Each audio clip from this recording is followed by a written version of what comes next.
Olá, meus irmãos e minhas irmãs, tudo bem com vocês? Graça e paz, a paz do Senhor Jesus. Mais uma lição da Escola Sabatina.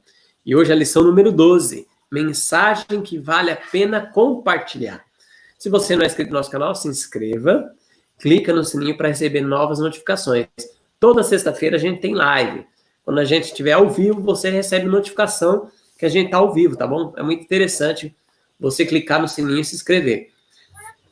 Também compartilha se você gostou e comenta o que você está achando, irmãos. E se você gosta dessa mensagem, dá um like para ajudar nosso canal e um dislike se você não gostou. O importante é interagir conosco.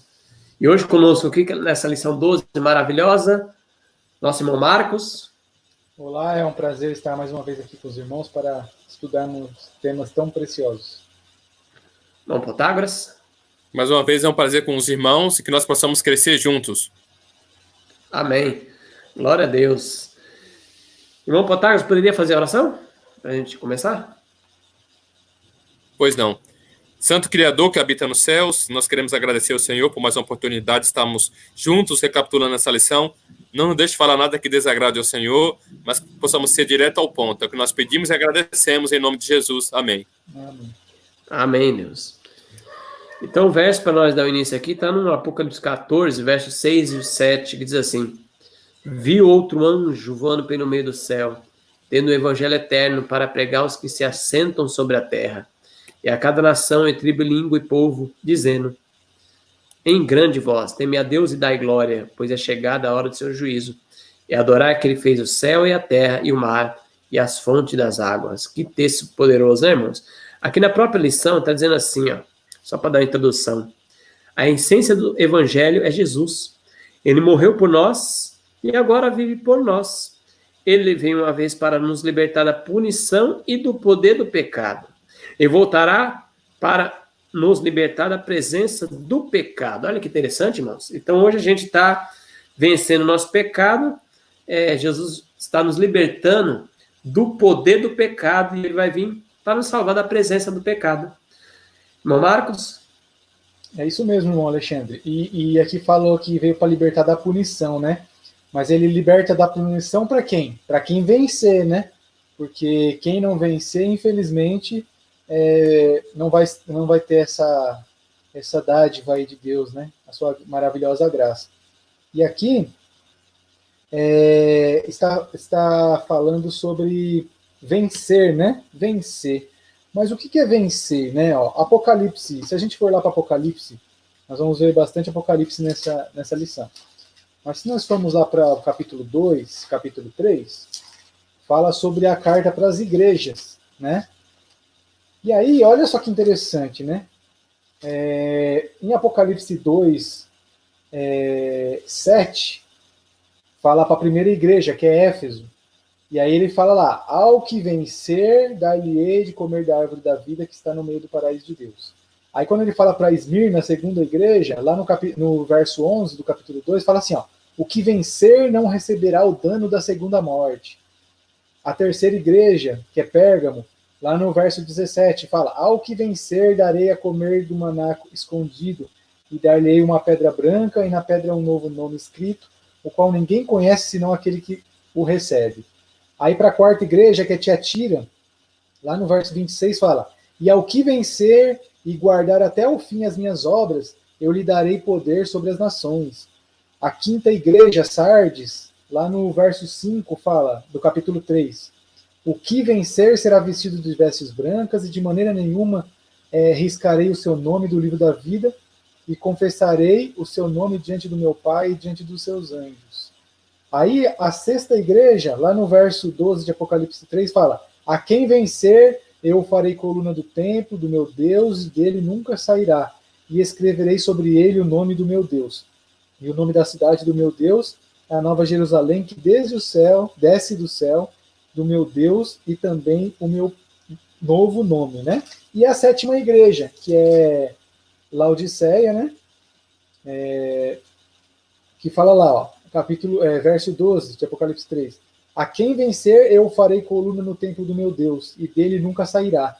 E escreverei sobre ele o nome do meu Deus e o nome da cidade do meu Deus, a Nova Jerusalém, que desce do céu do meu Deus, e também o meu novo nome. Mas aí, irmãos, o que intriga é o seguinte: Nós temos 7 igrejas que são as igrejas de todos os períodos da história. E aqui fala que ao que vencer, ao que vencer, ao que vencer. Agora eu pergunto aos irmãos, ao que vencer o quê? Né? E aí eu gostaria de compartilhar um texto com os irmãos, que está aqui no Mensagens Escolhidas, volume 3, está no capítulo 19. Nessa versão aqui que eu estou lendo, está na página 132. Fala assim, ó. Podemos vencer como Cristo venceu. Esse é o subtítulo. Aí diz assim, ó. O amor e a justiça de Deus e também a imutabilidade da sua lei são manifestados pela vida do Salvador, não menos que por sua morte. Ele assumiu a natureza humana com suas debilidades, com suas deficiências, com suas tentações. Foi tentado em todas as coisas à nossa semelhança. Não exerceu em seu próprio benefício nenhum poder que o homem não possa exercer. Enfrentou a tentação como homem e venceu na força que lhe foi concedida por Deus. Ele nos dá um exemplo de perfeita obediência. Tomou providências para que nos tornemos participantes da natureza divina e nos assegura que podemos vencer como ele venceu. Sua vida testificou que, com a ajuda do mesmo poder divino que Cristo recebeu, é possível ao homem obedecer à lei de Deus. Então nós percebemos, irmãos, nesse texto, que esse vencer que a palavra de Deus fala está diretamente relacionado com a obediência. E é isso que a gente vai aprofundar um pouco mais durante a semana aí. Sim, louvado seja Deus. Irmão Protágoras?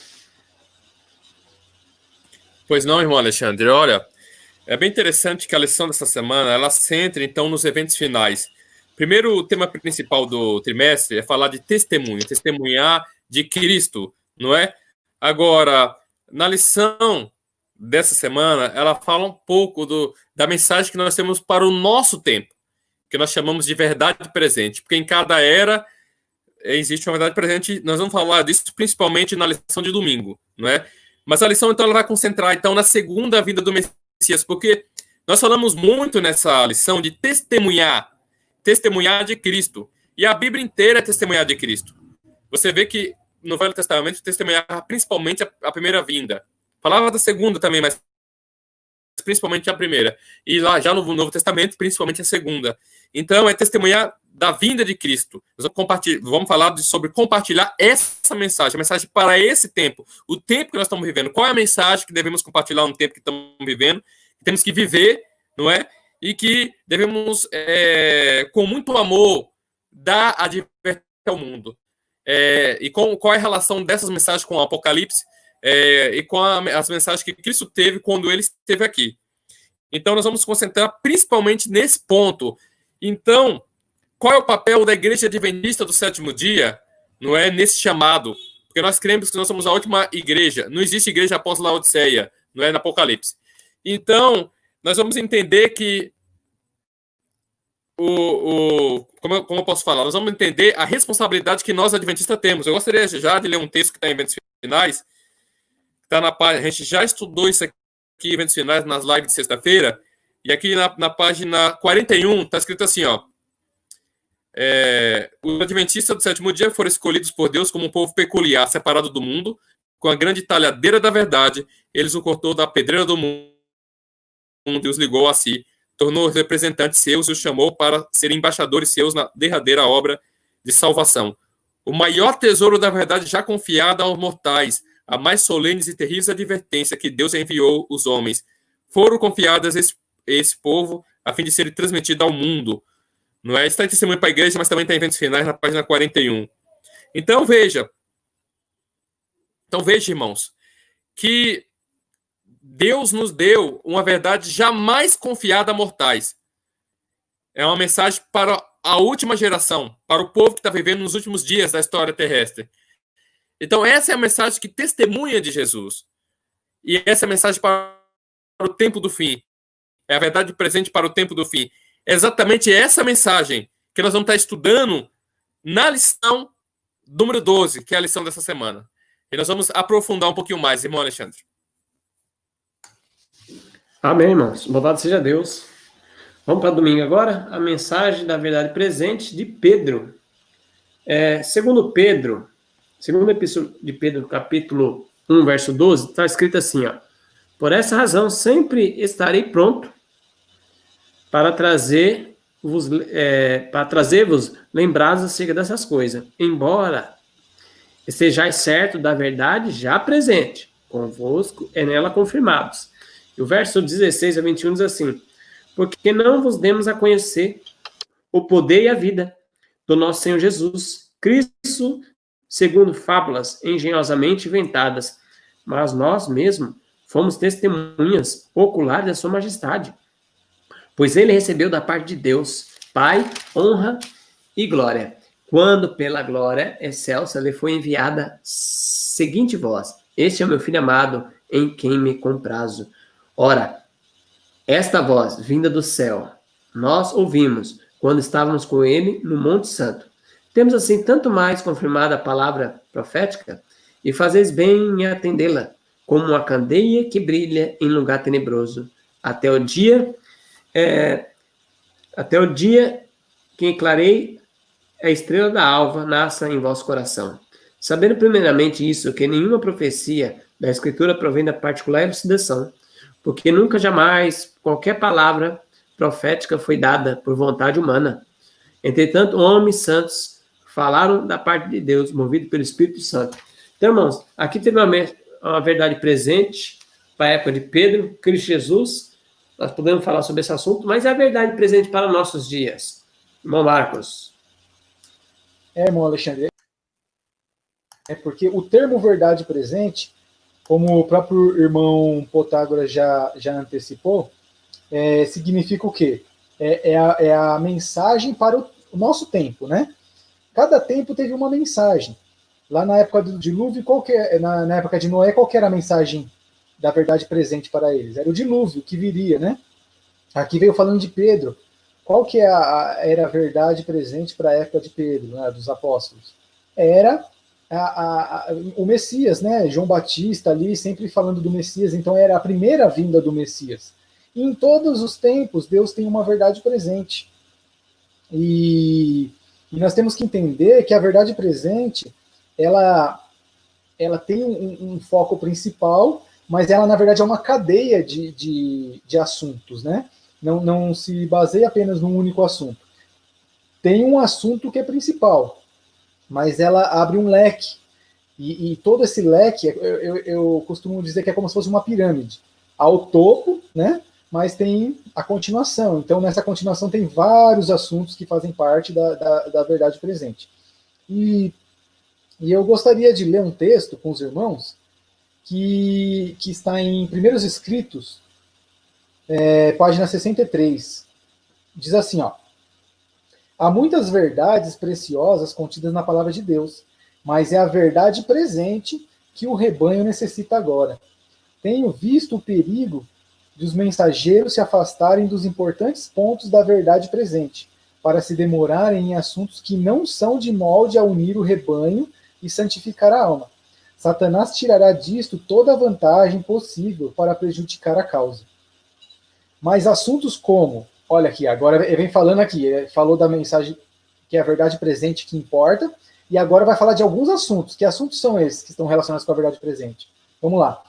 Mas assuntos como o santuário, em conexão com os 2.300 dias, os mandamentos de Deus e a fé de Jesus, são perfeitamente apropriados para esclarecer o passado movimento adventista e mostrar qual é nossa presente posição. Estabelecer a fé do vacilante e dar a certeza do glorioso futuro. Esses, tenho frequentemente visto, são os principais assuntos sobre que os mensageiros se devem demorar. Então aqui, irmãos, aqui foi lido. Esses são os assuntos que fazem parte da verdade presente, né? O santuário, se nós não entendermos a doutrina do santuário, lembrando que o nosso foco sempre é Jesus Cristo, né? Então, quando nós estudamos o santuário ali, nós percebemos que em todos os pontos do santuário nós entendemos que quem? Representa Jesus Cristo. E ali no santuário nós vemos todos os passos da salvação. Nós vemos ali a justificação, que é o que Jesus fez por mim, né? Ali no pátio do santuário. Aí nós vemos a santificação, que é o que Jesus faz em mim, né? Que simboliza ali o lugar santo. E depois nós vemos a glorificação, que é quando tudo finaliza, a obra, o julgamento termina.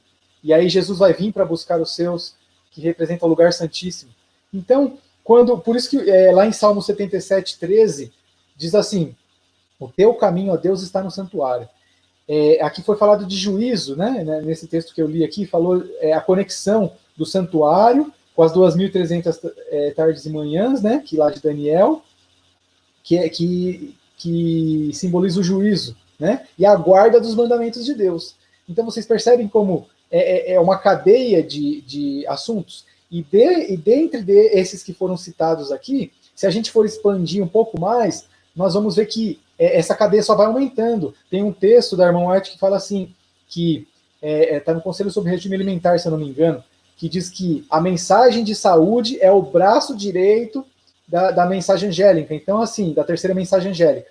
Ou seja, se as 3 mensagens angélicas que nós vamos falar um pouco mais profundamente aqui no decorrer da lição fazem parte da verdade presente para os nossos dias, a mensagem de saúde é o braço direito. Ou seja, o que faz o braço direito? É o braço que dá sustento, que dá apoio, né? Que pode confiar, tanto que quando Jesus está no céu, fala que ele está sentado à destra de Deus. Então, o braço direito significa que é algo muito importante para um determinado assunto. Então, quando fala que a mensagem de saúde é o braço direito, significa que ela é de suma importância na verdade presente. E nós vamos ver aí que nós temos diversas mensagens que fazem parte dessa cadeia que nós podemos classificar como verdade presente. Sim. Vamos para Protágoras? Veja, irmão Alexandre, a própria lição, né, de domingo fala sobre que em cada época Deus sempre advertiu ao seu povo. Pode pegar aqui, ó, a lição de domingo. Na época de Noé, Deus deu a mensagem a Noé para o povo que vivia a verdade presente da época não ficar sem advertência. Na época do José do Egito, Deus enviou José do Egito na frente, né, para que as pessoas pudessem passar aquele período de seca. E assim foi. Em cada era, Deus tem uma verdade. Na verdade, a verdade é uma só que ela tem fases, como uma face. Um dado é um só, mas tem 6 faces. Então, a verdade também. Mas todas essas cadeias de verdades em cada época faz parte da verdade do grande conflito. Está inserida no contexto do grande conflito entre Cristo e Satanás. É como se tivesse batalhas, conflitos, né? Uma guerra dividida em batalhas. Não é? Se você for pegar aí documentário da Segunda Guerra, da Primeira Guerra, você vai ver que houve várias batalhas que compôs toda a Segunda Guerra. A mesma coisa essa batalha entre Cristo e Satanás. Você pode pegar aí houve várias batalhas, desde que começou no Éden até a derrocada final, até quando termina, não é? Agora, sobre essa verdade presente, principalmente sobre o santuário, que foi a última luz, né, a última doutrina que Deus ela ilumina, vamos dizer assim, e aí ela une, que a mensagem do santuário, ela une todas as outras verdades em torno dela, não é? Do sábado, porque lá no santuário, lá no Santo do Santo, tinha a mensagem do sábado, a mensagem de saúde, porque tem o maná lá no santuário, lá dentro da Arca da Aliança, enfim, tudo, testemunho de Jesus, tudo está vinculado. Aliás, se você for prestar atenção, o livro do Apocalipse é um dos livros da Bíblia, principalmente do Novo Testamento, que mais aparece figuras do santuário. Bom, eu acredito que todos os capítulos do livro do Apocalipse têm alguma referência ao santuário. Seja falando da palavra cordeiro, que é que vem do santuário, altar de incenso, tábuas da lei, arca da aliança, pão da proposição, candelabro, o próprio Cristo em si. Então, tudo isso, sacerdote, a expressão sacerdote, então, todas essas expressões vêm do santuário. Então, o santuário, ele acaba tendo um papel central no sentido que ele une as verdades em torno de si. Tem uma questão da justificação pela fé, que o santuário é a resposta de Deus ao pecado, é a justificação pela fé, enfim, tudo está ali, o caminho de salvação, justificação, santificação, glorificação. E a profeta do Senhor, falando sobre esse assunto, na página 488 do livro Grande Conflito, ela diz: todos que receberam luz sobre esse assunto devem dar testemunho das grandes verdades que Deus lhe confiou. O santuário no céu é o centro da obra de Cristo em favor dos homens. Diz respeito a cada pessoa que vive sobre a terra. Patenteia-nos o plano da redenção, transportando-nos nós mesmos até o final do tempo e revelando o desfecho triunfante da controvérsia entre a justiça e o pecado. É da máxima importância que todos investiguem acuradamente esses assuntos e possam dar respostas a qualquer que lhe peça a razão das esperanças que neles há. Então, veja como como é profundo aqui, irmãos. Como é profundo. Está dizendo que o santuário, ele une, ele nos traz ali, ele abre a nossa mente em relação ao assunto. E essa é a mensagem que nós devemos pregar. O irmão Marcos leu essa citação que está no livro, principalmente Primeiros Escritos, deve estar também em Testemunhos para a Igreja, mas Primeiros Escritos, no capítulo 14, né, que a verdade presente é o que o rebanho precisa. Veja, nós como povo adventista, nós temos uma verdade para o nosso tempo, né? A gente falou sobre as fases da verdade, então a fase para o nosso tempo a gente chama de verdade presente, relacionado às doutrinas adventistas.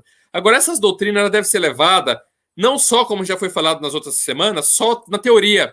Porque na nossa igreja nós temos ótimos teólogos, no sentido intelectual. Não é? No sentido intelectual, são pessoas muito inteligentes, são pessoas que conseguem colocar o quadro profético, conseguem debater com evangélicos, mas no sentido prático da mensagem, vida consagrada, eu creio que é uma deficiência muito grande ainda na nossa organização, no nosso teólogo, nos nossos pastores, e nós devemos viver, não é? E uma coisa, um alerta, que o povo que vive nessa época deveria se preocupar com a mensagem. Eu estava até fazendo uma meditação antes da gravação da lição aqui.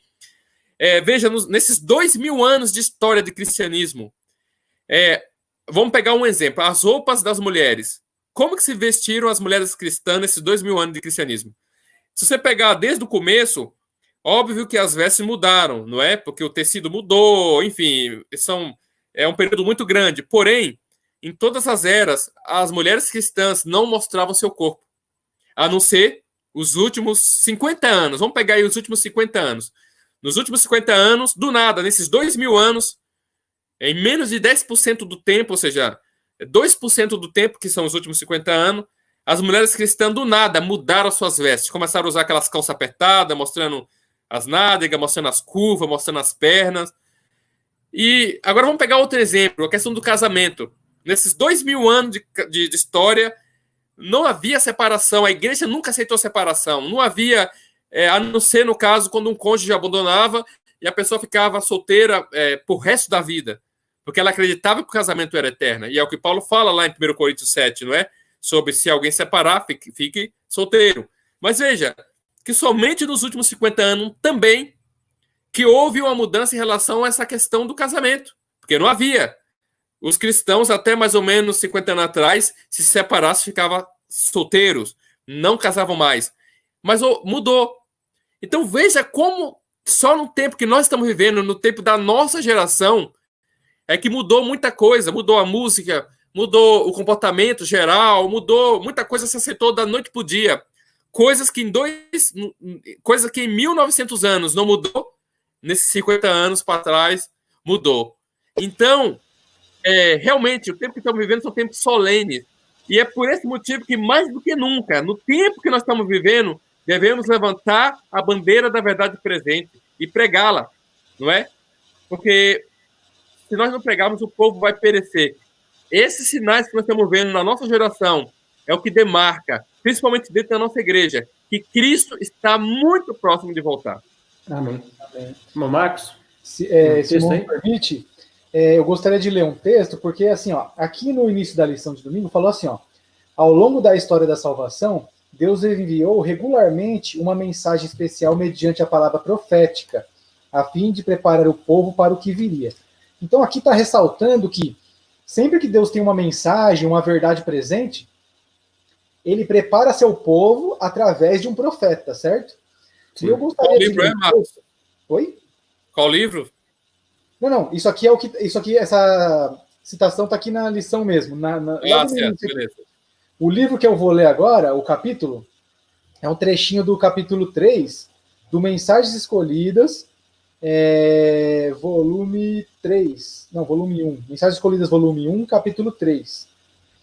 É um trechinho que está lá na página 40. E o subtítulo desse capítulo aqui diz assim, ó, atitudes para com os testemunhos. Né? Nós acabamos de ver aqui na própria lição falando da importância dos profetas ali para revelar as mensagens para o seu povo. Olha o que fala aqui, ó. Uma antiga declaração. Vi o estado de alguns que estavam na verdade presente, mas menosprezavam as visões. O meio escolhido por Deus para ensinar, em alguns casos, os que se desviaram da verdade bíblica. Vi que batendo contra as visões, Eles não batiam contra o verme, o débil instrumento pelo qual Deus falava, mas contra o Espírito Santo. Vi que era pequena coisa falar contra o instrumento, mas que era perigoso menosprezar as palavras de Deus. Vi que eles se estavam em erro, e Deus preferia mostrar-lhes seus erros mediante visões, e eles desconsideravam os ensinos de Deus. Por intermédio delas, seriam deixados a seguir sua própria direção, e correr no caminho do erro, e pensar que estavam direitos, até que o verificassem quando fosse tarde demais. Então, no tempo de angústia, ouvi-los clamar a Deus em agonia. Por que não nos mostraste o erro, para que nos pudéssemos haver endireitado e estar preparados para este tempo? Então um anjo apontou para eles e disse: meu pai ensinou, olha só, meu pai ensinou, mas não quiseste ser ensinados. Falou mediante visões, mas menosprezaste sua voz, e ele vos abandonou aos vossos próprios caminhos para vos saciardes de vossos próprios feitos. Olha só. Então, tem a mensagem ali, a verdade presente. Deus manda seu profeta, ele anuncia aquela verdade, e muitos não ouvem, criticam ali, não dão ouvidos para o profeta que nós temos para o momento, né? E com isso nós podemos criticar, não só com palavras, mas com as nossas ações mesmo, em não obedecer, em dizer que é a luz menor, em várias outras jargões que colocam aí. Então, que Deus tenha misericórdia, né? Sim. Olha, irmão Alexandre, você só fazer um comentário em cima do que o Marcos falou. Isso é coisa muito séria, mais séria do que a gente imagina. Sabe por quê? Porque as pessoas lá de fora, batistas, assembleianos, eles não fizeram um voto que creem em Ellen White. Agora, nós, Adventistas do Sétimo Dia, nós escrevemos lá na ficha batismal, nós assinamos a ficha batismal, dizendo que nós acreditamos que ela é profeta. Então, nós estamos dizendo que nós cremos e como nós estamos agindo. Então, eu vejo irmãos fazendo até piadinha com Ellen White, coisa feia, não é? Coisa feia demais. Por isso que nós somos a pior geração, a geração que não está preparada para nada. Com Deus dá uma mensageira, trazendo mensagens para nós para o tempo que estamos vivendo, e as pessoas vão fazer piadinha. Seria mais inteligente dela sair da igreja e ir para outra igreja, do que dizer que não crê na profeta que Deus nos deu. Não é? Temos que fazer uma escolha inteligente. Não é? Agora, tem outro perigo também. Tem um perigo da gente não levar a sério. A gente até acredita, não, tudo bem, ela foi inspirada, não sei o quê, mas a gente não leva a sério. Quando fala lá que tem que sair da cidade, quando fala lá, tem muitas pessoas que falam assim, irmão, não, a gente não tem condição de ir para o campo. Beleza. Mas se eu dissesse assim, seu filho vai morrer em 1 ano se você não sair da cidade, eu tenho certeza que essa pessoa arrumaria um jeito de sair da cidade. Então veja, que realmente é algo muito profundo isso daí. Temos que levar a sério o que foi falado em relação à alimentação, em relação a muitas coisas. A gente não leva a sério. Muitas vezes a gente até acredita. A maioria dos irmãos acredita, mas não leva a sério. Não crê que aquilo é sério, que aquilo realmente pode ser a razão de muita destruição para a causa da pessoa. Eu nem digo que a pessoa vai se perder porque não creu em Ellen White, mas ela pode se perder porque não pôs em prática aquilo que poderia cooperar com a salvação dela. Entendeu? Porque Satanás vai fazer de tudo para embotar nossa mente para nós não chegarmos na Canaã celestial. Sim. Vamos para segunda-feira, o foco do Apocalipse no tempo do fim. Irmão Protágoras, lê para nós Apocalipse 11:15. Irmão Marcos vai ler Apocalipse 14, do 14 a 20. E eu vou ler Apocalipse 1:7, texto bem conhecido, diz assim: eis que vem com as nuvens, e todo olho o verá, até quantos o transpassaram, e todas as tribos da terra se lamentarão sobre ele. Certamente, amém. Apocalipse, capítulo 11, verso 15. E tocou o 7º anjo a trombeta, e houve no céu grandes vozes que diziam: o reino do mundo passou a ser de nosso Senhor e do seu Cristo, e ele reinará pelo século dos séculos. Apocalipse 14, do 14 ao 20. E olhei, e eis uma nuvem branca, e assentado sobre a nuvem, um semelhante ao filho do homem, que tinha sobre a sua cabeça uma coroa de ouro, e na sua mão uma foice aguda. E outro anjo saiu do templo, clamando com grande voz ao que estava sentado sobre a nuvem: lança a tua foice e ceifa, a hora de ceifar te é vinda, porque já a colheita da terra está madura. E aquele que estava sentado sobre a nuvem meteu a sua foice à terra, e a terra foi cegada. E saiu do templo que está no céu outro anjo, o qual também tinha uma foice aguda.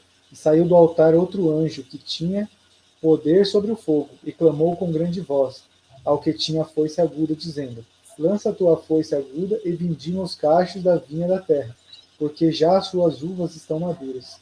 E o anjo lançou a sua foice à terra e vindimou as uvas da vinha da terra, e atirou-as no grande lagar da ira de Deus. E o lagar foi pisado fora da cidade, e saiu sangue do lagar até os freios dos cavalos, pelo espaço de 1.600 estádios. Amém, irmãos. Então, vamos comentar aí o foco do Apocalipse no tempo do fim. Quem é o foco? O que é o foco, irmão Protágoras? Bem, a palavra Apocalipse no grego, irmão Alexandre, significa revelação, não é? Então, o objetivo do livro de Apocalipse, se você for prestar bem atenção, é revelação de Jesus Cristo. Eu gostaria de fazer uma curiosidade, né? Porque o foco aqui fala da segunda vinda do nosso Senhor Salvador. Na verdade, a Bíblia inteira, se você for olhar, o foco é falar das vindas de Cristo. O foco do Velho Testamento é falar da primeira vinda. E o foco do Novo Testamento é falar da segunda vinda, não é? Agora, veja que o Apocalipse, é no Apocalipse que vem a expressão testemunho de Jesus. E nós sabemos que o testemunho de Jesus é o Espírito de profecia. Isso aí todo adventista já sabe, não é? Agora veja que diz os especialistas que no grego, na língua grega, existem duas palavras que se usa para testemunho. Existe uma palavra que se usa para testemunho quando a outra pessoa está falando da pessoa em que está dando testemunho, não é? E existe uma segunda palavra que é quando a pessoa está testemunhando dela mesma.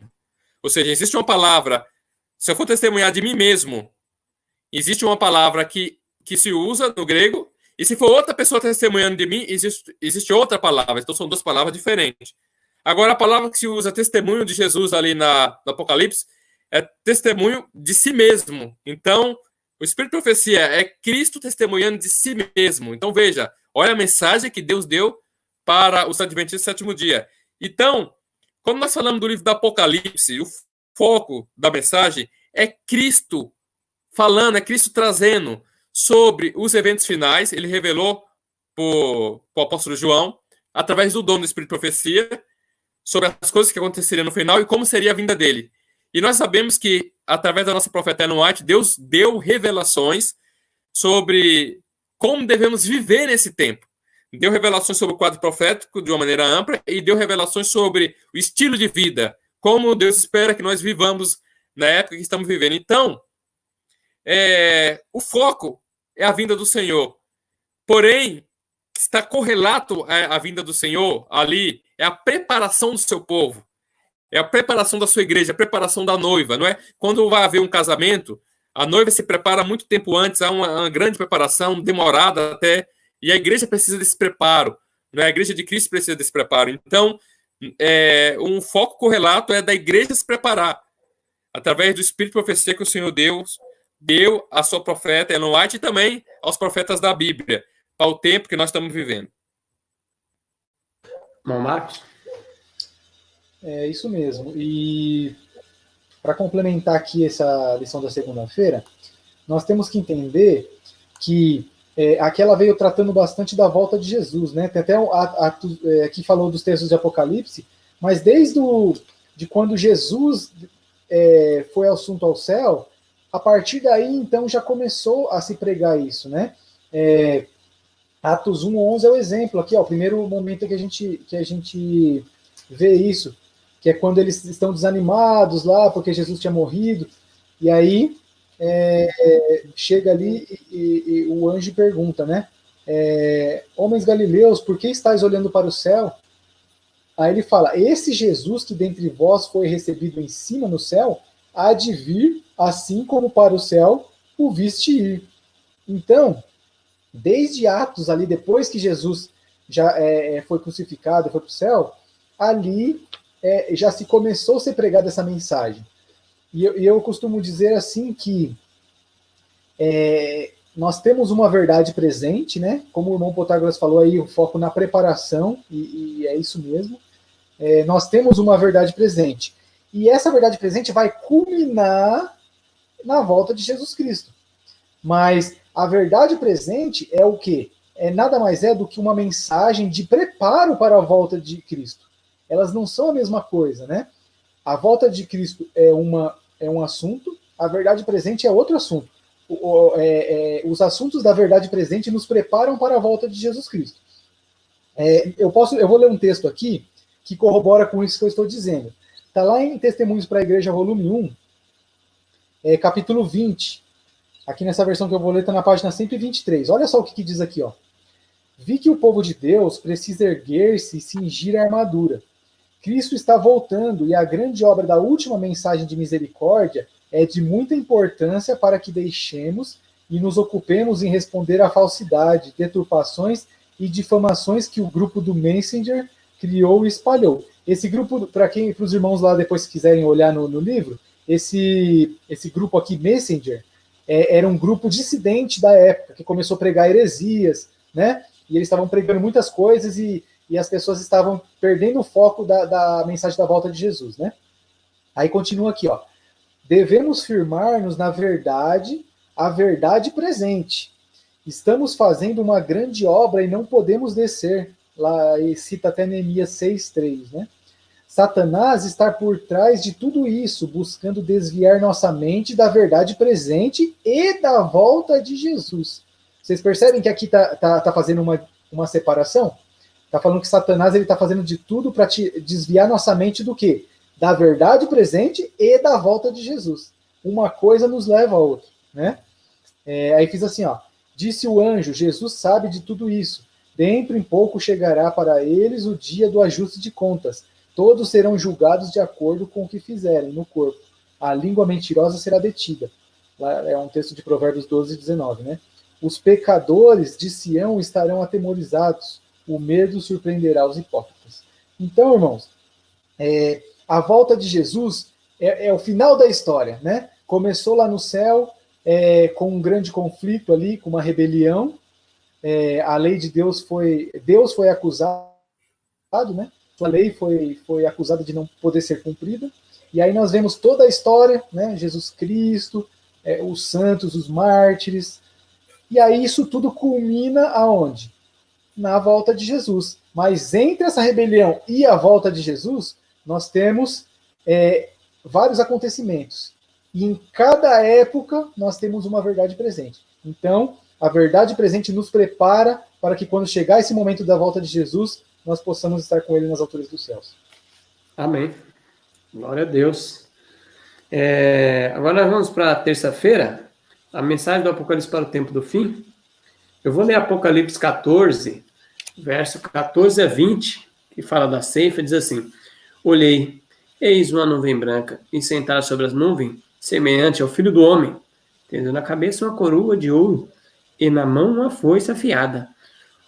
Outro saiu do santuário, gritando em grande voz para aquele que se achava sentado sobre a nuvem: Toma tua foice e ceifa, pois chegou a hora de ceifar, visto que a seara da terra já amadureceu. E aquele que estava sentado sobre as nuvens passou sua foice sobre a terra, e a terra foi ceifada. Então saiu do santuário, que se encontra no céu, outro anjo, tendo ele mesmo também uma foice afiada. Saiu ainda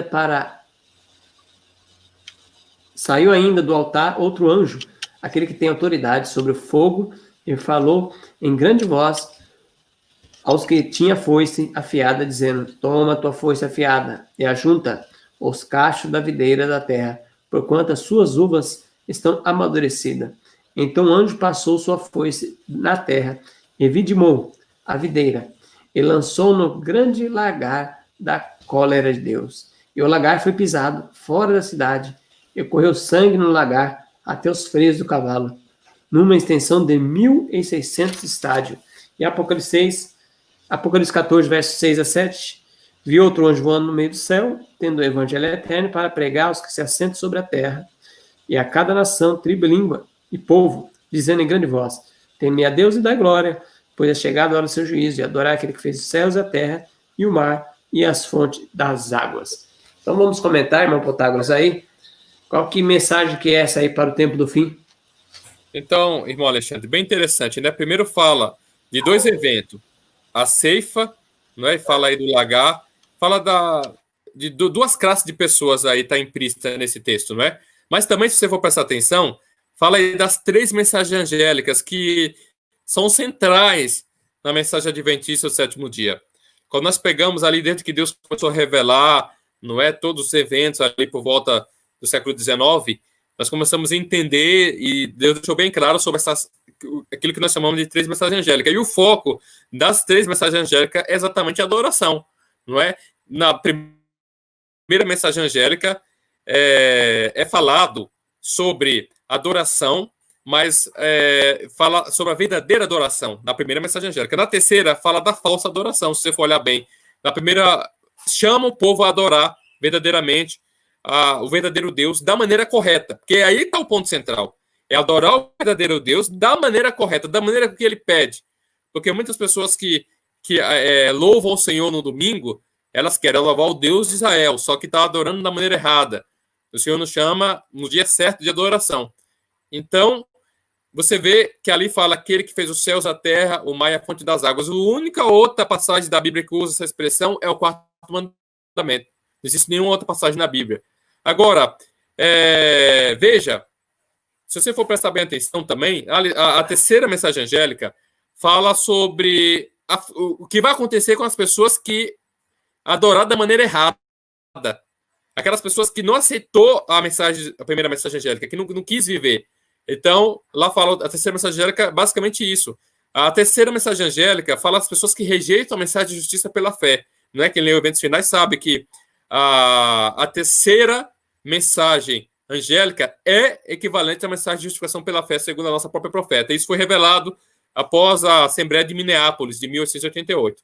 Então, o que eu estou querendo dizer é que a adoração é o ponto central. Deus nos chama à adoração. Eu indico aos irmãos capítulo 38 do livro O Grande Conflito, que o último convite divino, que fala, esmiuça o capítulo 14 do livro de Apocalipse, deixando bem claro sobre as três mensagens angélicas, falando da adoração ao Deus verdadeiro, não só a adoração ao verdadeiro, mas da maneira verdadeira, né? A maneira que ele pede. Esse é o princípio, não é?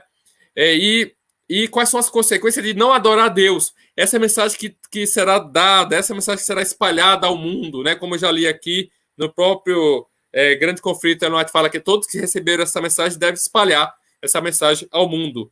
E nós já estudamos nas lições passadas que haveria um reavivamento em nosso meio, não é? Esse reavivamento vai vinculado com a transformação de caráter que os santos vão ter, vai ser a proclamação da mensagem de maneira gloriosa na terra, algo que vai completar esse último convite. E assim o fim vai se concluir. Não é? Então, resumindo, o povo adventista sétimo dia, eu já li aqui sobre a importância que esse povo tem no final, é o povo agraciado com a última mensagem de advertência ao mundo. Como será que nós estamos vivendo? Será que nós estamos vivendo à altura dessa mensagem? Isso é uma coisa para nós refletirmos. Agora, gostaria de ler aqui, Eventos Finais, página 41. Em sentido especial, foram os adventistas do sétimo dia, postos no mundo como atalaias e portadores de luz. A eles foram confiada a última mensagem de advertência ao mundo a perecer. Então, que feio se os próprios adventistas que trazem a mensagem ao mundo a perecer, se eles mesmos perecerem. Que feio vai ser, não é? Que nós possamos, sobre nós mesmos, pregar para nós, para o nosso povo, para nós estarmos preparados para enfrentar as coisas que vêm pela frente, estar preparado para toda a prova e pregar essa mensagem a todo mundo. Sim. Antes de passar para o irmão Marcos, o texto diz, teme a Deus da glória, né? Dar glória a Deus é revelar o caráter dele, por meio do nosso, e assim torná-lo conhecido. Qualquer que seja a maneira em que revelemos o Pai ou o Filho, estamos glorificando a Deus. Manuscrito 16, de 1890. Então, dar glória é refletir o caráter de Deus. Irmão Marcos? É isso mesmo, Alexandre. Eu até separei alguns textos aqui para quarta-feira que falam justamente dessa questão de dar glória, né? O que seria dar glória. Mas aqui, eu gostaria de fazer uma análise com os irmãos, porque olha só,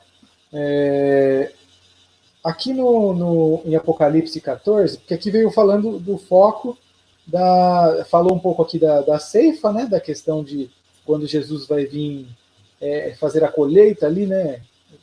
Pegar ali as pessoas, vai levar as pessoas que foram salvas e destruir as que foram perdidas. Mas quando nós vamos ver as mensagens angélicas, que foi o que nós vemos citando desde o começo, falando ali das 3 mensagens angélicas que são a verdade presente para o nosso tempo, olha só que interessante. Nas 3 mensagens angélicas estão contidos vários pontos que servem para nossa atenção nos dias atuais, né? Olha só, lendo lá a partir do verso 7 de Apocalipse 14, fala assim, ó, dizendo com grande voz, falando do anjo, né? Temei a Deus e dar-lhe glória, porque é vinda a hora do seu juízo. Então aqui a gente tem uma mensagem de adoração a Deus e de juízo, né? Ou seja, está acontecendo um juízo. E adorar é aquele que fez o céu, a terra, o mar e as fontes das águas. Aqui a gente está tendo uma referência à adoração, né? A um Deus que é o único Deus criador. Aqui a gente já remete nossa mente também ao quê? Ao 4º mandamento, né? Que lá no 4º mandamento fala, né? Lembra do dia de sábado, que fala de Deus que criou o céu, a terra, o mar e a fonte das águas. Então aqui já nos remete a uma outra mensagem também, que é o sábado. Aí fala, caiu Babilônia, a grande cidade, né, que a todas as nações deu a beber do vinho da ira da sua fornicação. Então aqui nós vemos que uma outra mensagem ali dentro da verdade presente, ou seja, existe um sistema falso de adoração. Assim como existe um verdadeiro, está ocorrendo um falso. E aí fala do 3º anjo, que fala que se alguém adorar a besta, alguém né, seguir essa adoração falsa, e receber o sinal na testa e na sua mão. Ou seja, da mesma forma que Deus tem um sinal, e nós vamos estudar aqui mais para frente um pouco falando dele, o inimigo também tem um sinal, né? E aqui está falando disso também. E ele beberá do vinho da ira de Deus, né? O juízo vai cair sobre essas pessoas, será atormentado com fogo e enxofre, e a fumaça do tormento sobe para todo sempre, né? E aqui fala da vitória no final, né? Aqui está a paciência dos santos, aqui estão os que guardam os mandamentos de Deus e a fé em Jesus, né? Ou seja, nós devemos estar ligados a Deus para que nós possamos ter essa vitória final. E isso está relacionado com o quê? Com a guarda dos mandamentos. Então vocês percebem como, numa mensagem, ela se expande, né? Porque nós temos uma mensagem aqui, as 3 mensagens angélicas. E dentro dessas mensagens nós vemos diversos pontos da verdade presente ali que nós devemos pregar. Então nós devemos estar focados nisso. E o texto veio trazendo uma citação aqui que eu achei interessante, que fala assim, ó, na própria lição, né? Em sentido especial, foram os adventistas do 7º dia postos no mundo como atalaias e portadores de luz. A eles foi confiada a última mensagem de advertência ao mundo a perecer. Sobre eles incide a maravilhosa luz da palavra de Deus. Foi confiada a eles uma obra da mais solene importância, a proclamação da 1ª, 2ª e 3ª mensagens angélicas. Nenhuma obra é de tão grande importância. Não devem eles permitir que nenhuma outra coisa lhe absorva a atenção. Então aqui nós temos mais uma revelação que nos mostra claramente qual é a função de todo adventista do 7º dia. Todo adventista do 7º dia tem que conhecer essas mensagens e tem que saber ali o propósito de cada item que está contido dentro dessas mensagens para nossa vida espiritual e para que nós possamos também levar essa mensagem ao mundo. Amém. Glória a Deus. Então vamos para a quarta-feira, compreensão mais plena da verdade. Lê para nós aí, irmão Potaros, 1 Coríntios 6, 19 a 20. E o irmão Marcos vai ler Êxodo 20, do 8 a 11. E eu vou ler Eclesiastes, capítulo 12, versos 13 e 14. De tudo que se tem ouvido, a suma é: teme a Deus e guarde seus mandamentos, porque isso é dever de todo homem. Porque Deus há de trazer juízo todas as obras, até que são escondidas, quer sejam boas, quer sejam más.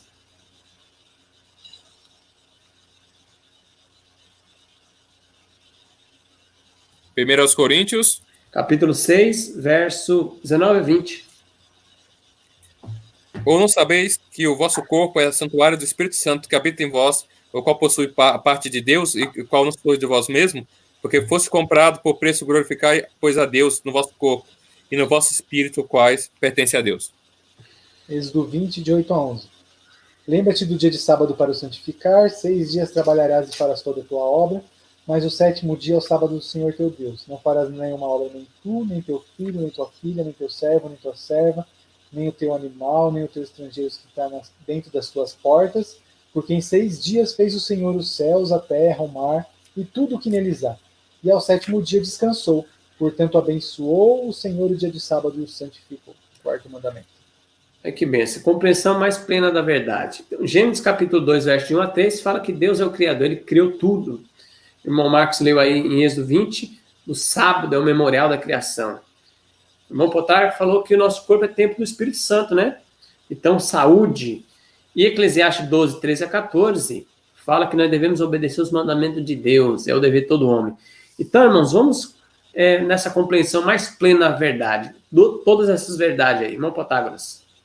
Bem, se você for olhar bem, irmão Alexandre, a lição de quarta-feira, ela vem fortemente, olhando aqui, sobre a obediência à lei de Deus. E eu gostaria de dedicar, desde já, aos irmãos, um capítulo do livro Grande Conflito sobre esse assunto. O capítulo A Imutável Lei de Deus. E eu gostaria de dizer que nesse capítulo, gostaria de mostrar aqui para os irmãos, capítulo 24. A imutável lei de Deus. Desculpa, irmãos, não. Cadê aqui? Imutável lei de Deus. A 25, desculpa. Tá aqui, ó.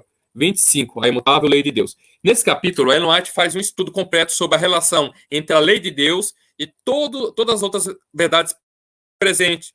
Então, ela fala sobre o santuário, que é aquilo que a gente já falou, que é o centro da mensagem, colocado ali como mensagem de justificação pela fé e outros assuntos, né? Forma de saúde. Então, o capítulo 25, que fala da lei de Deus, Ellen White faz um estudo sobre a relação que tem a lei de Deus com tudo isso. Fala sobre Apocalipse 12, Apocalipse 13, Apocalipse 14. Então, é um estudo muito completo. Então, como a gente já falou, que o foco da vinda de Cristo, né, no Apocalipse, mas o foco correlato é a preparação do seu povo. E a preparação do seu povo está ligada à obediência aos mandamentos de Deus. O motivo pelo qual existe o grande conflito é exatamente a lei de Deus. Satanás quis propor uma sociedade alternativa. Não é? Ele quis propor uma sociedade onde desobedecia a lei de Deus. Então, Deus chama o seu povo exatamente para fazer o oposto, a obedecer à lei de Deus. O mundo rejeita a lei de Deus em seu modo de agir, em seu modo de viver, não é? E anda transgredindo a lei de Deus. Então, Deus espera que seu povo viva a lei de Deus no coração, não é? Como está em 2 Coríntios, não em tábuas de pedras, mas em tábuas de carne, que é o coração, e pregue essa mensagem com a vida, não é? Então, basicamente, não existe grande conflito, não existe preparação para a vinda de Cristo se não for obediência aos mandamentos de Deus. E obediência no sentido amplo, não só pegar a lista dos 10 mandamentos e sair riscando que você está aguardando que você não está, mas é viver de coração os princípios de amor a Deus e amor ao próximo como a si mesmo, não é?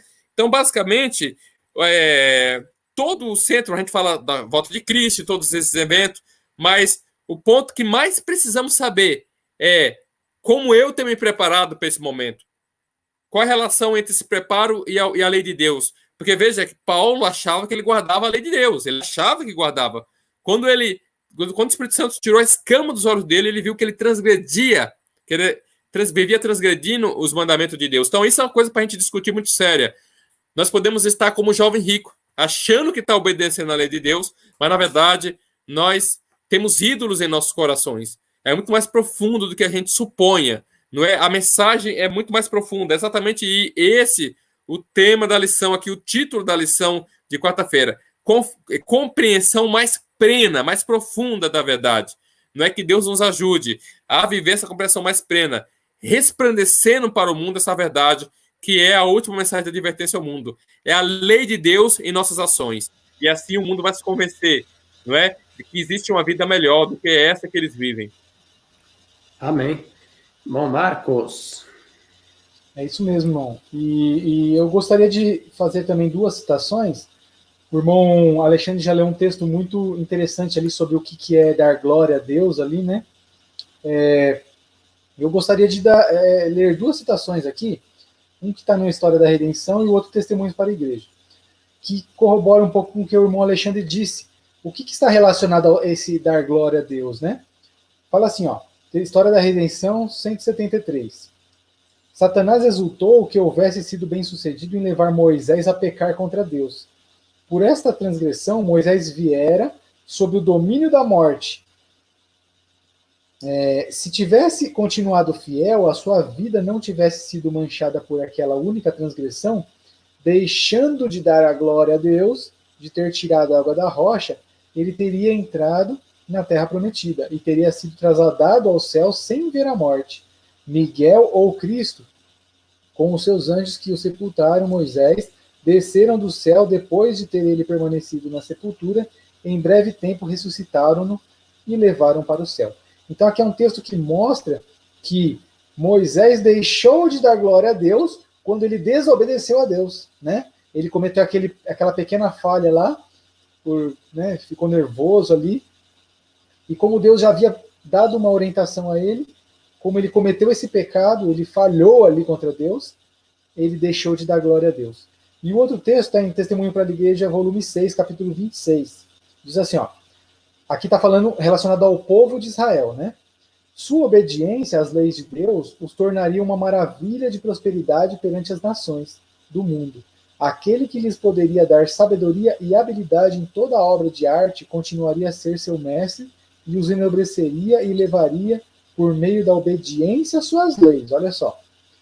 Caso fossem obedientes, seriam guardados das doenças que afligiram outras nações e seriam abençoados com o vigor intelectual. A glória de Deus, sua majestade e poder revelar-se-iam em toda a sua prosperidade. Eles deviam ser um reino de sacerdotes e príncipes. Deus lhes proveu todos os recursos para se tornarem a maior nação da terra. Então, olha só, tanto no caso de Moisés, quanto no caso aqui do povo de Israel, e juntando com aquele texto que o irmão Alexandre leu agora há pouco, nós percebemos que quando se fala de temer a Deus, dar glória, temer a Deus, até a lição veio trazendo aqui uma definição interessante, né? Falando que é você viver ali, ó, é um apelo a viver para agradar ao Senhor e colocá-lo em primeiro lugar em todos os nossos pensamentos. É uma atitude de obediência que nos leva a viver piedosamente. Tem até um texto aqui que cita Provérbios 3:7. Eu vou ler aqui rapidinho para os irmãos.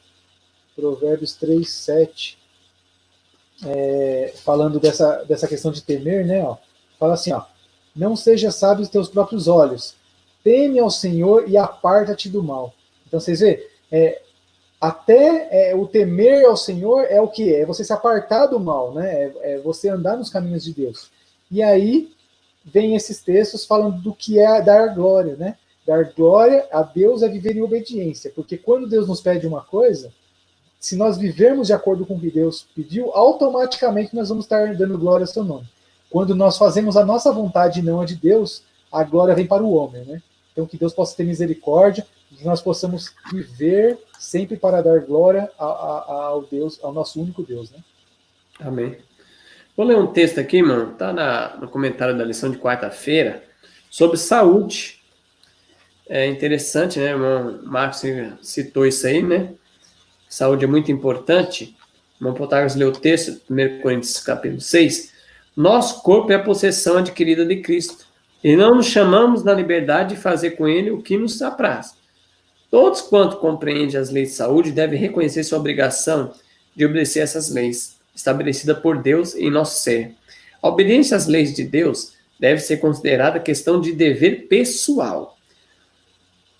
Temos que sofrer os resultados da lei violada. Cumpre-nos responder individualmente a Deus por nossos hábitos e práticas. Portanto, a questão quanto a nós não é qual é o costume do mundo, mas de que maneira eu, como indivíduo, trarei a habitação que Deus me deu. Senso do Bom Viver, página 310. Então, irmão, aqui está bem claro, como o irmão Marcos falou, que é o braço direito, a mensagem de saúde da mensagem do terceiro anjo, é muito importante, é muito importante. Nós vamos dar... temos que sofreu o resultado da lei violada, cumpre-nos responder individualmente a Deus. Nós vamos responder individualmente por aquela lei que a gente recebeu, aquela mensagem de saúde, e não colocar em prática. Misericórdia, né? Que Deus tenha misericórdia de nós. Quinta-feira, o apelo final de Deus. Lê para nós aí, meu Protágoras, Apocalipse 17, verso 3 a 6. E o meu Marcos vai ler Apocalipse 18, de 1 a 4. Eu vou ler Apocalipse 14, verso 8, a segunda mensagem angélica. Seguiu-se outro anjo, o segundo, dizendo: Caiu, caiu, a grande Babilônia, que tem dado a beber a todas as nações do vinho da fúria da sua prostituição. Não, Protágoras? Apocalipse 17, verso 3 a 6. Então ele me levou em espírito a um deserto e vi uma mulher montada numa besta cor de escarlata que estava cheia de nome de blasfêmia e que tinha 7 cabeças e 10 chifres. A mulher estava vestida de púrpura e de escarlata e adornada de ouro, pedras preciosas e pérolas. E tinha na mão um cálice de ouro cheio de abominações e de imundícia da prostituição. E na sua fronte estava escrito um nome: Mistério, a grande Babilônia, a mãe das prostitutas e das abominações da terra. E vi que a mulher estava embriagada com o sangue dos santos e com o sangue dos mártires de Jesus. Quando a vi, maravilhei-me com grande admiração. Apocalipse 18, de 1 a 4. E depois dessas coisas, vi descer do céu outro anjo que tinha grande poder, e a terra foi iluminada com a sua glória. E clamou fortemente com grande voz, dizendo: Caiu, caiu a grande Babilônia, e se tornou morada de demônios, e covil de todo o espírito imundo, e esconderijo de toda ave imunda e odiável, porque todas as nações beberam do vinho da ira da sua fornicação. E os reis da terra se fornicaram com ela, e os mercadores da terra se enriqueceram com a abundância das suas delícias. E ouvi outra voz do céu que dizia: Sai dela, povo meu, para que não sejais participantes dos seus pecados e para que não incorras nas suas pragas.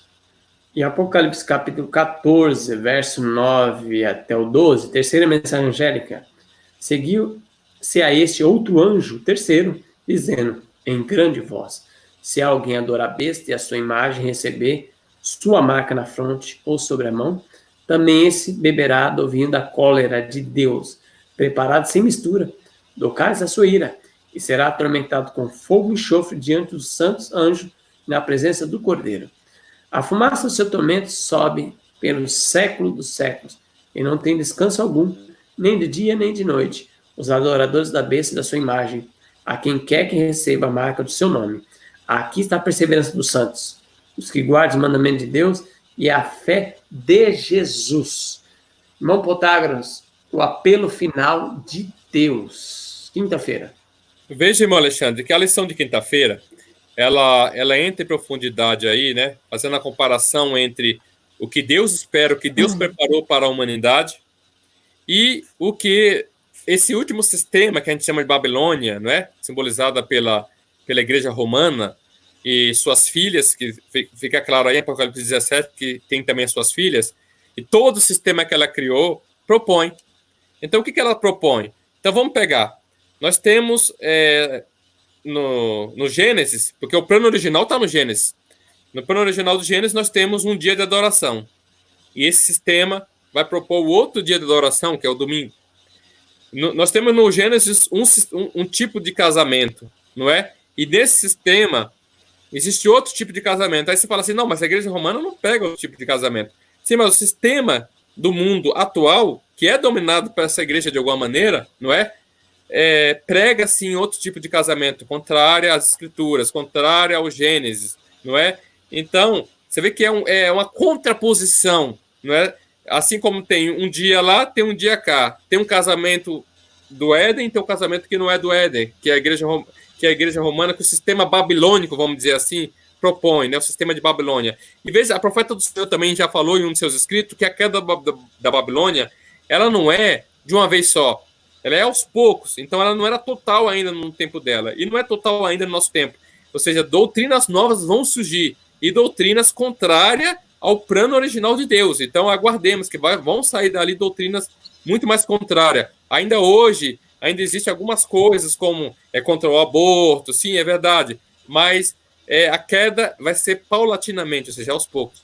Então, ali nós temos um sistema do mundo que é em meio à cidade, enquanto que no Gênesis nós temos ali a vida no campo, não é? Enfim, nós temos um modelo de família. No Gênesis O modelo de família que o mundo traz hoje, que o sistema babilônico do mundo prega hoje, é contrária. Então, a última mensagem de Deus, ou pelo final de Deus, é que se afaste desse sistema, se afaste dessa adoração falsa.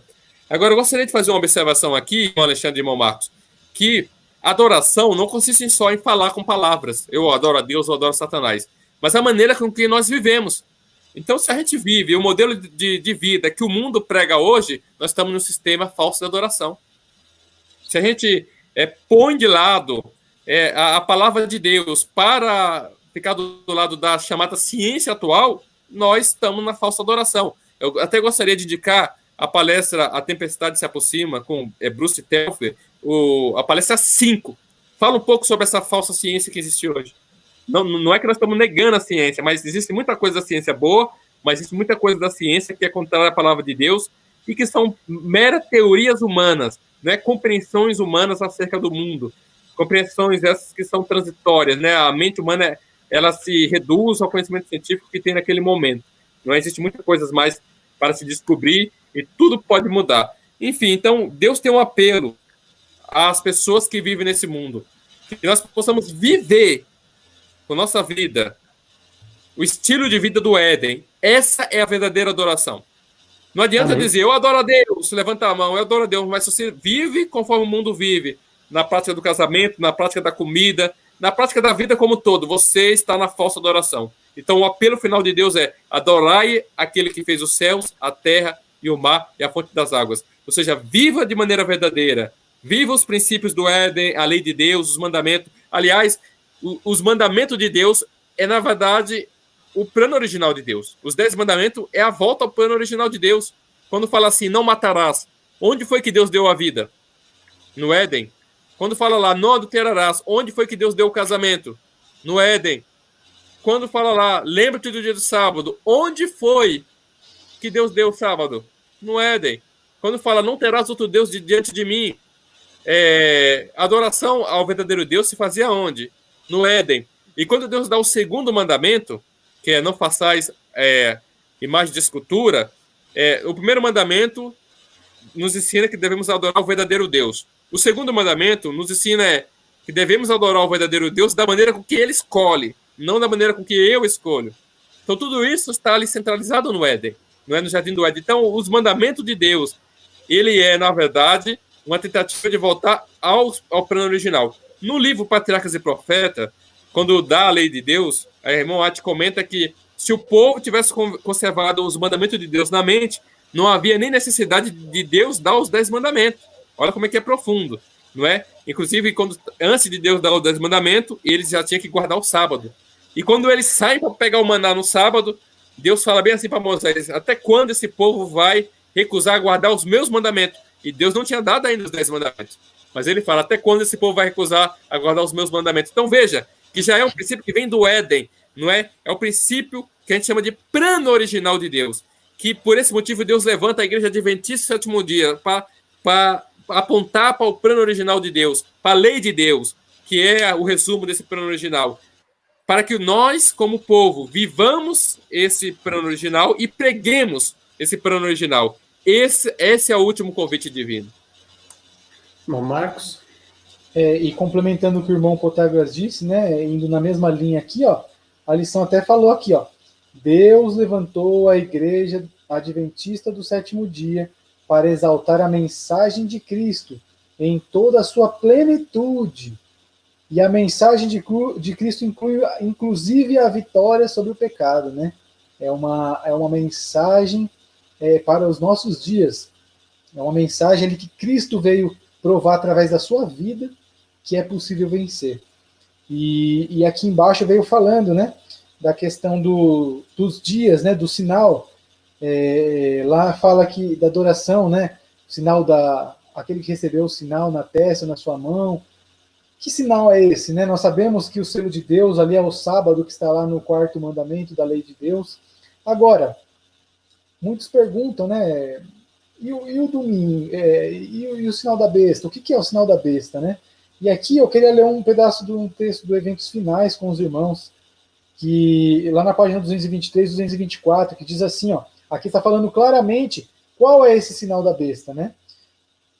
Então diz assim, ó, o subtítulo é: o que é a marca ou sinal da besta? João foi convidado a contemplar um povo distinto dos que adoram a besta ou a sua imagem, observando o primeiro dia da semana. A observância desse dia é o sinal da besta. Então aqui é muito claro, né? A observância do primeiro dia da semana é o sinal da besta. Um outro trechinho aqui, ó. Esse está no Testemunho para Ministros, do que eu li, né? E esse outro que eu vou ler agora está lá em Evangelismo. É muito claro, é direto. Ó. O sinal da besta é o dia de repouso papal. Aí a gente vai juntando as peças, né? É o primeiro dia da semana, é o dia de repouso papal. Aí outro texto aqui, ó. Quando vier a prova, será mostrado claramente o que é a marca da besta. Ela é a observância do domingo. Olha só, é muito claro, irmãos. E um último texto. O sinal ou selo de Deus é revelado na observância do sábado do 7º dia, o memorial divino da criação, como já foi dito aqui. A marca da besta é o oposto disso, a observância do primeiro dia da semana. Então, nós vemos aqui revelado de várias formas, né? Aqui é muito claro, não resta dúvida. Aqui veio falando o primeiro dia da semana, veio falando o dia de repouso papal e depois veio tratando como o domingo. Então, as três argumentações se referindo ao mesmo dia. Então, que Deus possa nos ajudar, né? Que nós possamos receber na nossa fronte o selo do Deus vivo. Amém. Para nós terminarmos aqui, irmão, vou ler um texto aqui de sexta-feira, Conselho para a Igreja, para 58 e 59. Olha que texto maravilhoso. Está aí na lição. Deus está chamando sua igreja hoje como chamou o antigo Israel, a fim de erguer-se como luz na terra. Pela poderosa espada da verdade, as mensagens do primeiro, segundo e terceiro anjos, separou-as da igreja e do mundo, para trazê-la a uma santa proximidade dele. Fez dela depositar a sua lei. Ele confiou as grandes verdades da profecia para esse tempo. Como as santas escrituras confiadas ao antigo Israel, estas são um sagrado depósito a ser comunicado ao mundo.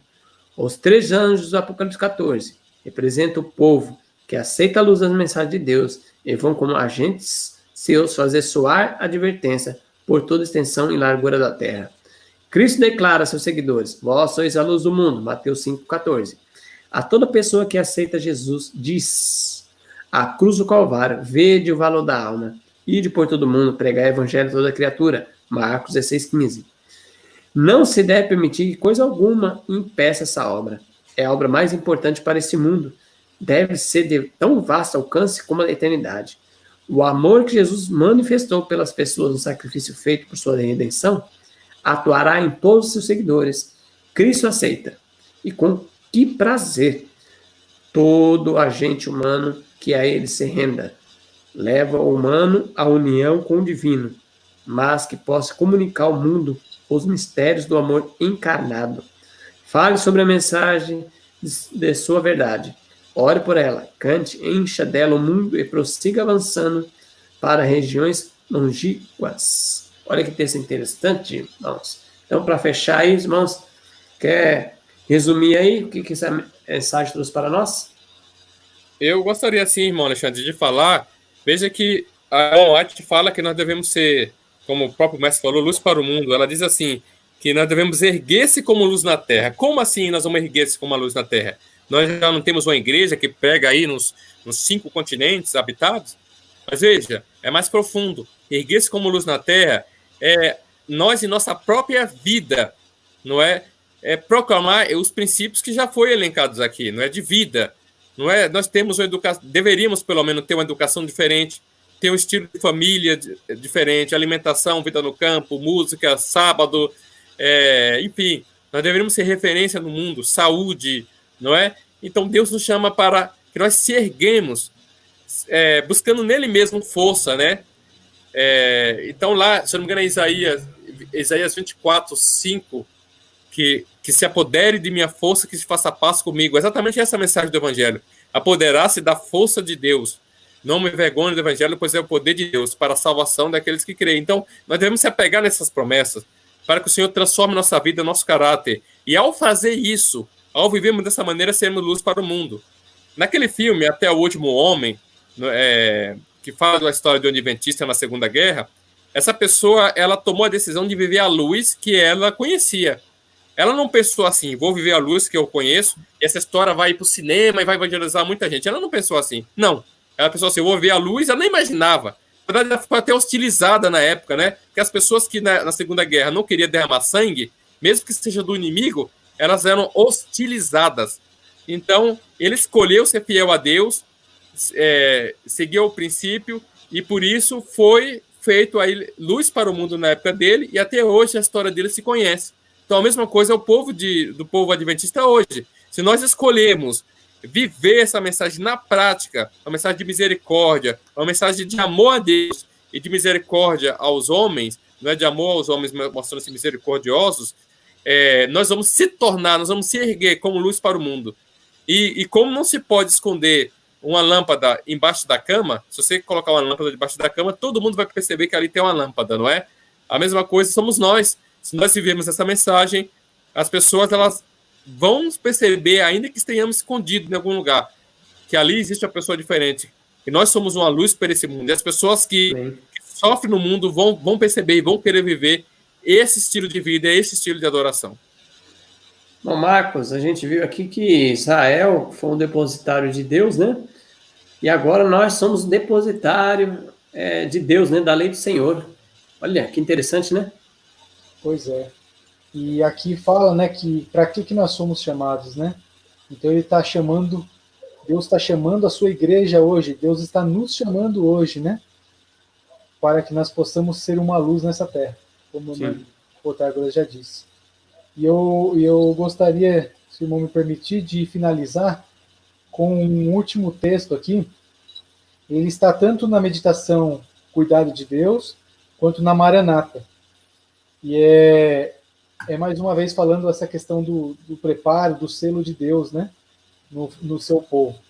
Diz assim, ó: então logo o povo de Deus seja selado na fronte, e não é um selo ou sinal que possa ser visto, mas uma consolidação da verdade, tanto intelectual como espiritualmente, de modo que não possam ser abalados.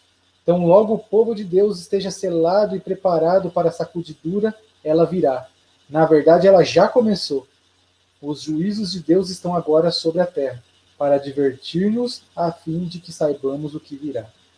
Então, meus irmãos, que nós possamos ter isso em mente, que o juízo está acontecendo. E quando nós menos esperarmos, Jesus já estará aparecendo. Que nós possamos estar preparados para isso e que essa consolidação da verdade, que o selo de Deus, que é a consolidação da verdade, esteja arraigada na nossa mente, para que nós não venhamos a desviar nem para a direita nem para a esquerda. Amém. Então, irmãos, que Deus nos ajude para que possamos dar essa última advertência ao mundo, né? Que é as 3 mensagens angélicas. Possamos ser fiéis, né? Aquilo que Deus nos confiou. Se os irmãos não é inscrito no nosso canal, se inscreva, compartilhe, irmão, se você gostou dessa mensagem, e clica no sininho para receber novas notificações. Que Deus seja louvado, que Deus abençoe a cada um. Possamos orar ao Senhor, buscar o Senhor enquanto se pode se achar. Irmão Marcos, pode orar por nós? Oremos. Santo e eterno Deus, louvado seja o seu nome, porque mais uma vez tivemos essa oportunidade tão maravilhosa de, em tempos de paz, esperar a tua palavra. Muito obrigado porque o Senhor ilumina nossa mente a cada dia, nos dá direcionamento, manda os seus servos, os profetas, para nos instruírem, e louvado seja o seu nome por isso. Porque o Senhor não abandona o seu povo. Muito obrigado, nos ajude a entendermos as mensagens que o Senhor tem para nós hoje, a verdade presente para o nosso tempo. E nos ajude dando poder para que possamos colocá-lo em prática em nossa vida. Amém. Que a nossa pregação seja com poder também, porque nós estamos vivendo essa mensagem. Pedimos perdão pelas falhas que cometemos até aqui, e que o Senhor nos conceda a vitória. Em nome e por amor do seu Filho amado Jesus. Amém. Amém. Glória a Deus.